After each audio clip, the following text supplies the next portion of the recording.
Warning. You've reached On the Box with Ray Comfort and are now in a biblical truth zone. Place all questions about theology, current events, and evangelism on the box, where they'll be weighed against the truth of God's Word. Ready your hearts and minds. You're about to be inspired and equipped to fulfill the Great Commission.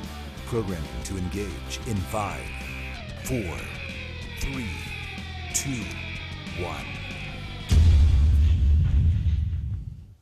Welcome and welcome back to On the Box with Ray Comfort. It's great to have you with us on this Get Out of Pew Friday, where we encourage you to get out of your pew and do what God has called you to do. Now, that may mean getting out of town for some of you to go preach the gospel.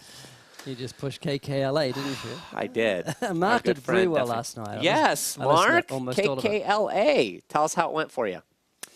Well, it went well. We ended up talking about Ball State University. They're heavy inside the news. I think we should actually talk about Ball State today. Oh, wow. Good idea. Great. Yeah. I wish we had an article about it or something. Yeah, I'm sure. Oh, what do you know? Look here. Yes. Ball State University bans teaching intelligent design and science classes. This is from the Huffington Post. Ball State University President Joanne Gora announced that the school would no longer teach intelligent design and science classes following a complaint about the curriculum at the public university. Quote, "Teaching intelligent design as a scientific theory is not a matter of academic freedom. It is an issue of academic integrity," Gora said. "As I noted, the scientific community has overwhelmingly rejected intelligent design as a scientific theory. Therefore, it does not represent the best standards of the discipline as determined by the scholars of those disciplines. Said simply, to allow intelligent design is to be presented to science students as a valid scientific theory would violate the academic integrity of the course, as it would fail to accurately represent the consensus of science scholars." Wah, wah, wah, wah, wah, wah, wah, wah, wah, wah. Give me a break, Mrs. Gora. Scientific. Intelligent design isn't a scientific theory. It's common sense. Right. It's just crazy. It's hilarious. Seriously, as I'm reading that, I'm thinking, it really is, like I said the other day, this whole academic world lives in a fairy tale land. Yeah. Where they all just kind of get together and say, okay, let's just keep pretending the emperor has no clothes. It's that kind of thing, And this whole complaint has nothing to do with the Constitution or love of science or truth. It's all to do with hating God. Right. And here it goes on. It says, the statement responded to complaints from the Freedom from Religion Foundation that Eric Heaton, assistant professor of physics, crossed the line by teaching intelligent design in an honor science class. It was a voluntary course. You know that. Was it? Yes, you didn't have to go to it. It was called The Boundaries of Science. The foundation claimed that Heaton may be teaching Christianity to students, violating separation of church and state. That's heathen? So this is hedonism.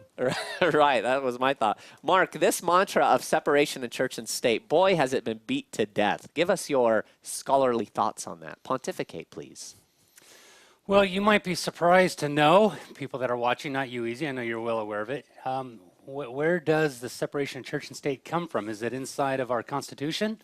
Is it in the Declaration of Independence?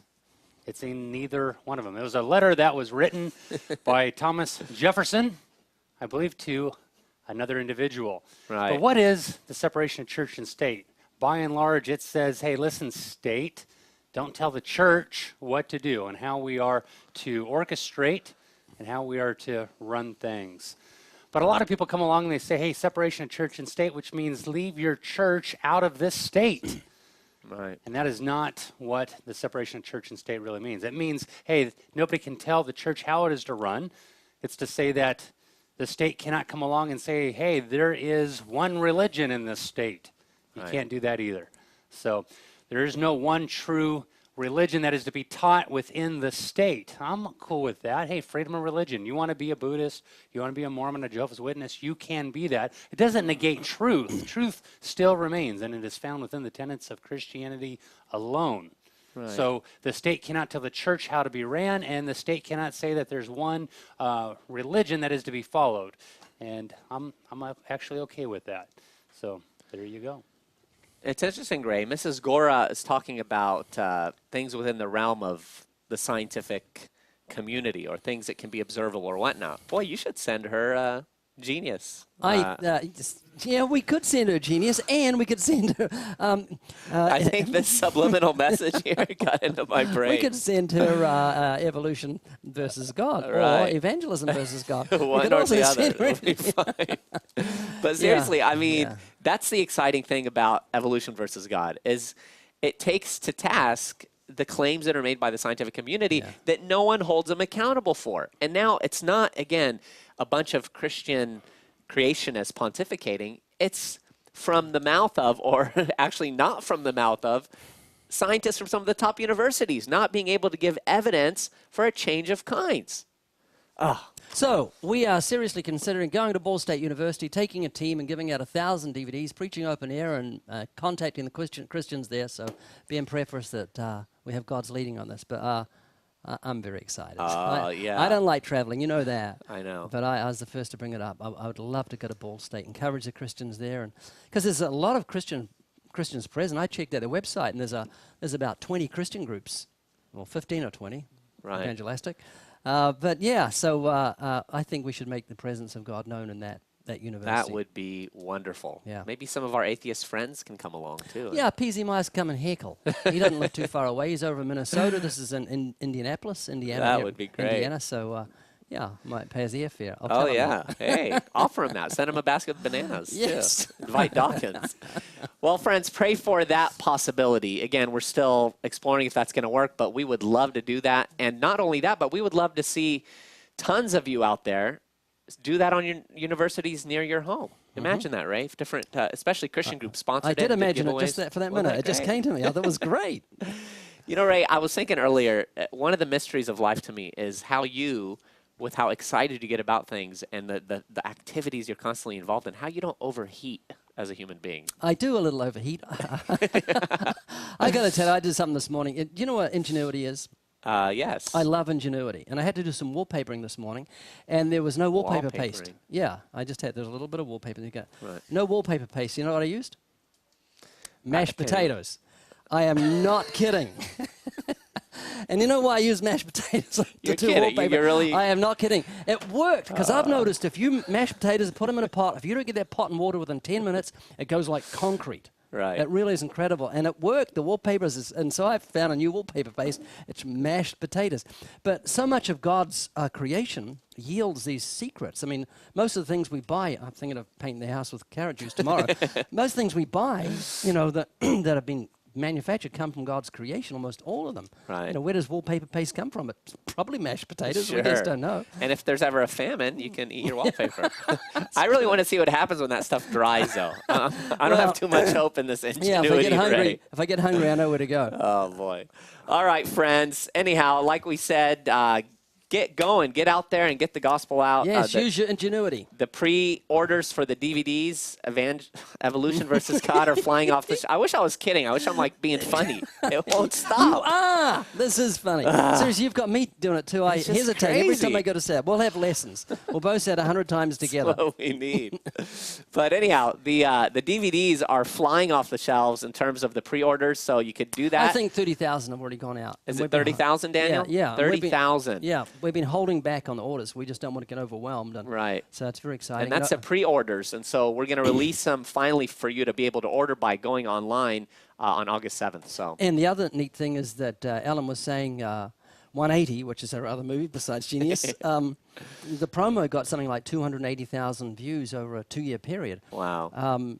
Evolution versus God has had over 300,000 in just over a month. Right. That's So exciting. it really shows that people see this as a very serious Yeah, issue. and be ready for August 7th because we want to get our whole team of friends to get it out there, to send it on through Facebook, through Twitter, through Right. wherever. Where will you be?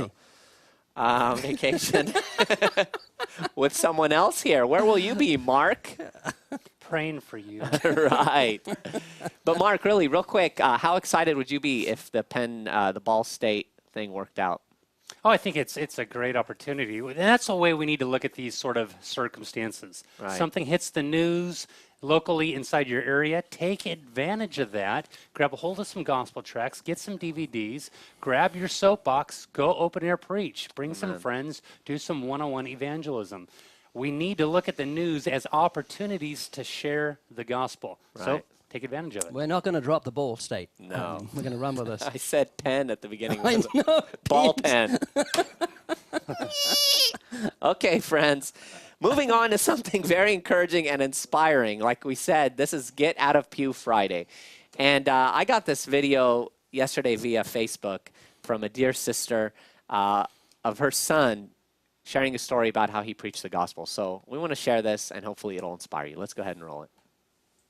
So we've been watching a show called On the Box and following a ministry called Living Waters with Ray Comfort and Emil Zwane and Mark Spence. And you have learned from watching these shows how to share the gospel, and we even ordered tracts from them. And today you went out, and what happened as you went up? There was Taco Bell. Yeah, What happened there? I just got back. We kind of went up to an area. There's a bunch of stores. There's Big Lots and a Taco Bell. Just a bunch of like a big square on the map of different stores. Me and my brother Levi, we went up there with a backpack full of tracts, and there was this man sitting. He was at Taco Bell. He went outside for a smoke, and he was on a break from his work. So I came up to him and I asked, "Sir, may I ask you a question?" He said, "Sure." And I said, if you were to die today, would you go to heaven? And he said, "Yeah, probably." And I said, "Why?" And he said, well, like he couldn't really think of an answer. And I said, "Well, how about this? Are you a good person?" He said, "Oh yeah, definitely." And I said, "Why would you say that?" And he said, "Because, I try to go about things the right way, and I go to church, I read my Bible." And I said, "Okay, that's good. Well, do you think you fall, that you're a good person by God's standards?" He's like, "Yeah, probably." "Okay, well, here are God's standards, the 10 Commandments. Have you ever heard of them?" He said, "Yeah." And I said, "Okay, well, how about we take a look at them, okay?" He's like, "Okay." So I said, "Have you ever told a lie?" He said, "Yes." And I said, "Have you ever stolen something?" He said, "Yes. I used to steal all the time." And I said, "Have you ever used God's name in vain?"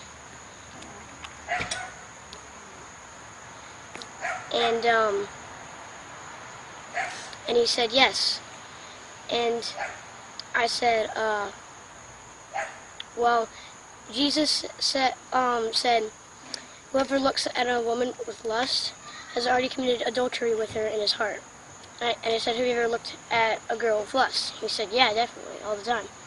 And I said, "Okay, well, that's just 4 of the 10 Commandments, and you've already broken them all. So, how do you think God will let you into heaven? Because God says that you can't go into heaven if you've broken these commandments." And he said, "I don't know. That's a pretty good question." And I said, "Well, here's what you gotta do. So picture it like this. Say you've committed a crime, and you go and you're in court, and the judge is about to condemn you for doing whatever crime you did, like steal money or something."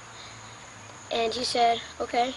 And the judge is about to condemn you to go to jail. And a person comes up and says, "I'll go to jail for him because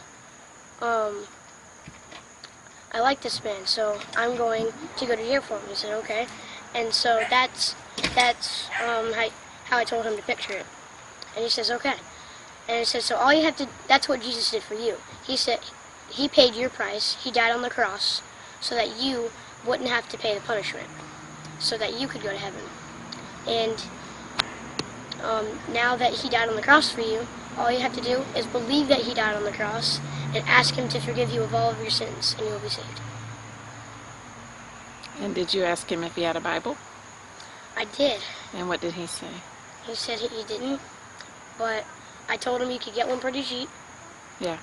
if you just go to like a Christian bookstore or something, like, and he said, "Okay, maybe."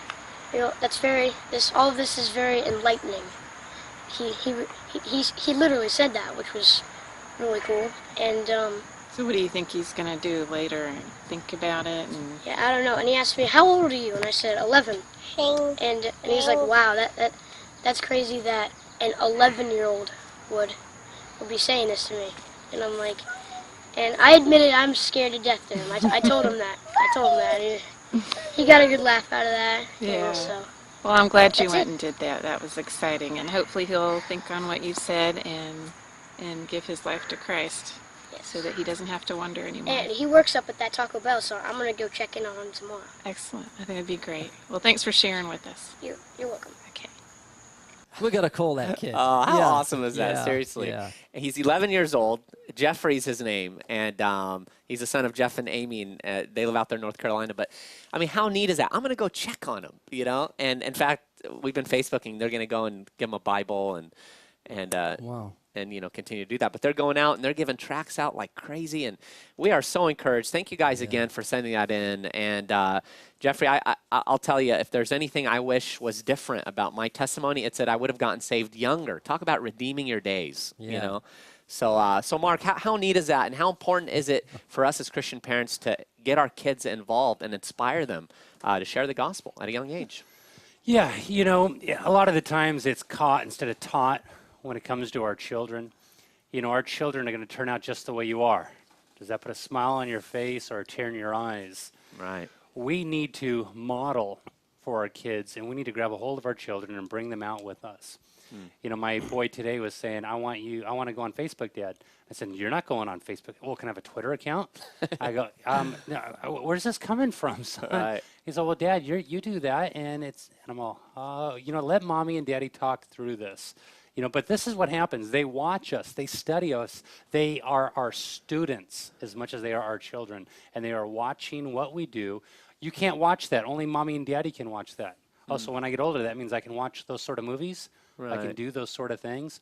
So we just need to be careful because our kids are wise. Right. And if we want them to be disciplers, we need to disciple them. If we want them to be evangelists, we need to teach them how to evangelize. And before you know it, they will be teaching other people how to evangelize as well. Right. So. You know, word. it's interesting you say that, Mark, because in our Amsterdam episode, Blank. we show you can't pass it up. Seriously, you just can't. And in my mind, before I said it, I'm like, here it comes. Blank. You can't let it go. Squirrel. Anyways, in our Amsterdam episode,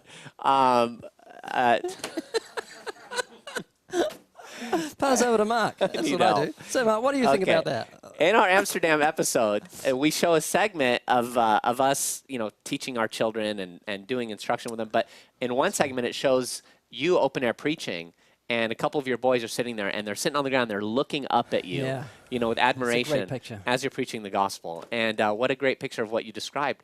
Our children will do what we do, and they'll follow our example. You And reproduce so- after your own kind. Right. Yeah. So praise God for Amy and Jeff training your kids in the ways of the Lord. And thank you guys for watching On the Box. It encourages us to know that it's played a part in inspiring and equipping, which is what we're here for. Yeah. So praise the Lord for that.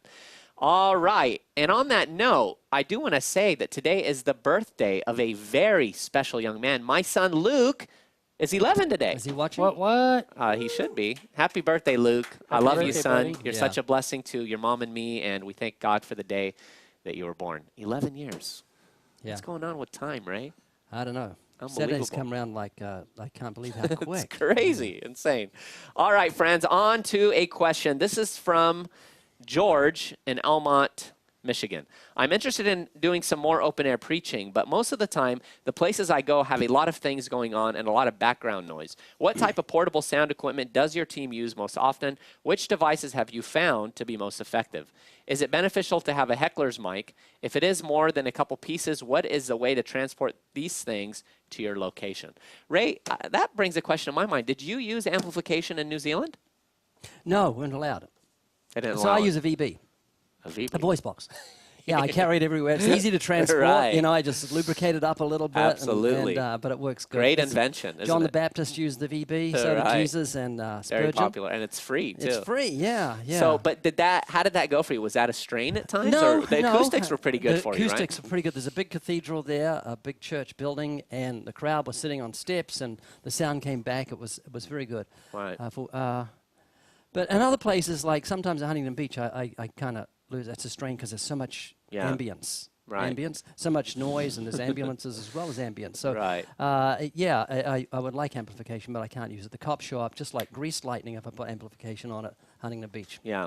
Well, there are a lot of systems out there. Actually, I don't have the specs on what we have, but if you email the ministry, we'll be glad to get them to you. We still have some different sets that we used to take out when we had the academies. We put together different kits, and I know Danny Goodall, our main man here sitting behind the board, can give you some info on I've that. got one that cost $45, and it just sits on my belt. Right. And just sits around like this silly thing here, and it's very good. But like I said, the police show up real quick because people call them. Yeah, and there's another one that I use too. It hangs around the neck, and it's got one of the boom sticks too, and it's phenomenal, really loud. So there's a lot of great stuff out there these days. Yeah. But one of the things that we did for the academies was we had a cart that had wheels on it, and we would tug that along. That's what we used to do back in the days in Santa Monica when we were able to use amplification. Yes. So there's a lot out there, but Oh, they asked about a heckler's mic.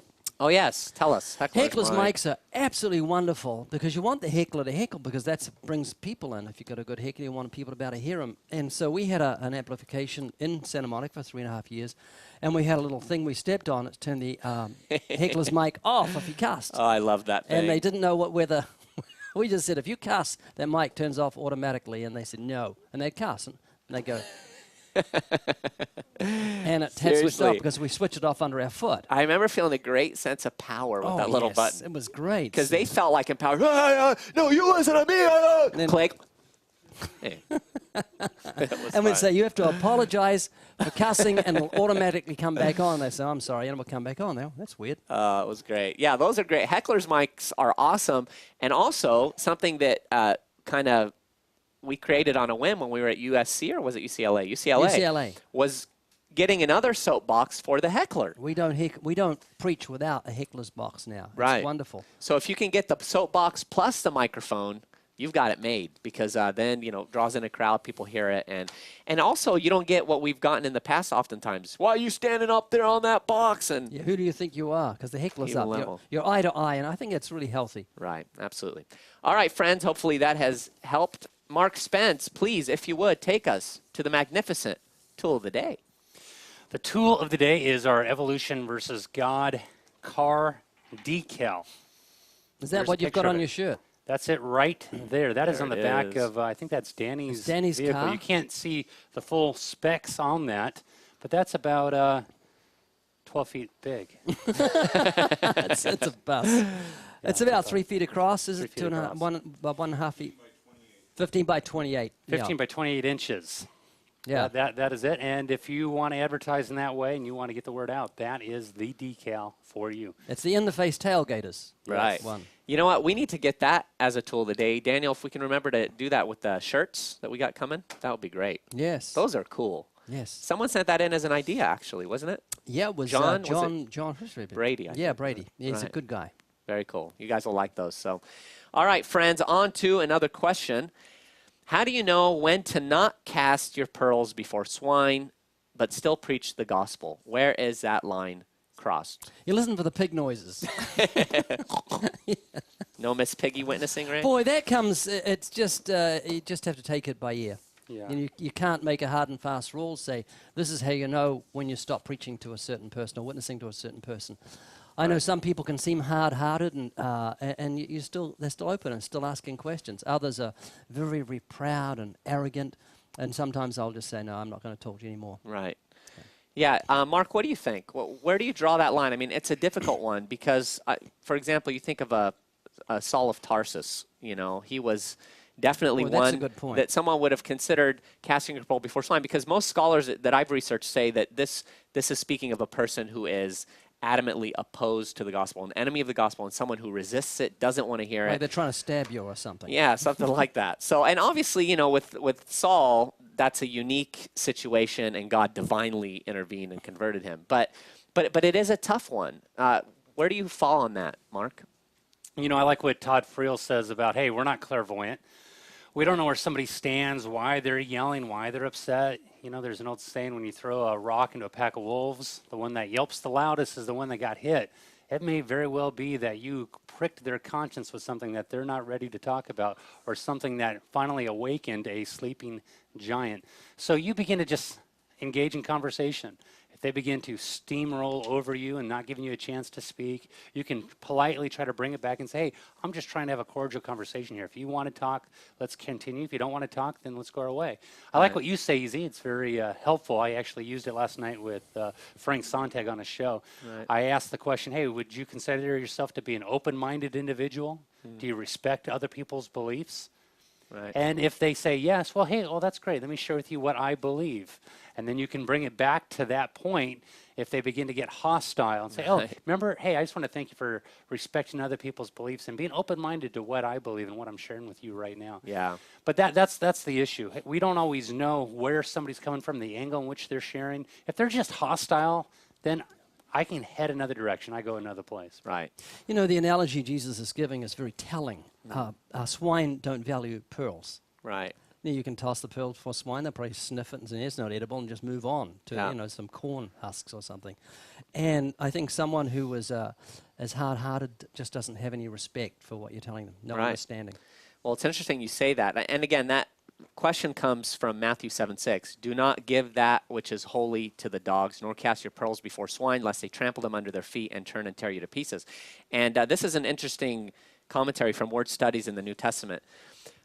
Another picture of a rich man wantonly throwing handfuls of small pearls to swine. Swine in Palestine were at best but half tamed, the hog being an unclean animal. The wild boar hunts the Jordan Valley to this day. Small pearls, called by jewelers seed pearls, would resemble the peas or maize on which the swine feed. They would rush upon them when scattered, and discovering the cheat, would trample them under their tusks upon them, and would trample them and turn their tusks upon the man who scattered them. Right. So that's an interesting word picture there.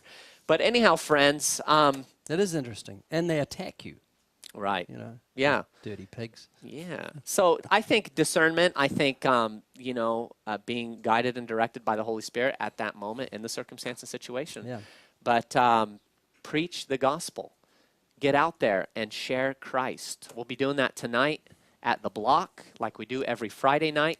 And we want to encourage you guys to get out there and do EVG it. comes out next week. That's right. EVG comes out next week. 1 minute past midnight on Wednesday morning. Right. Eastern time, right? Yep. Yes. So, friends, please get ready for that and share it with someone. Make sure to get it out there. That's our triple dog dare for you for this weekend. Facebook, Twitter. I always forget the other things. The other things. I get stuck after Twitter. I'm done. Say all Reddit. That shows you how much I know about technology these days. Yeah, social media. Yeah, friends. So be sure to do that. And also send us your questions, please. We want to answer questions. So on the box at livingwaters.com. And make sure to check us out on Facebook and on Twitter and all the other cool technological places. Thank you for joining us. God bless you. For questions about On the Box with Ray Comfort or to submit questions for future shows, please email onthebox@livingwaters.com. That's onthebox@livingwaters.com. On the Box with Ray Comfort is an outreach of Living Waters. For more resources to inspire and equip you to fulfill the Great Commission, check out livingwaters.com or call toll-free 1-800-437-1893. Now go and preach the gospel.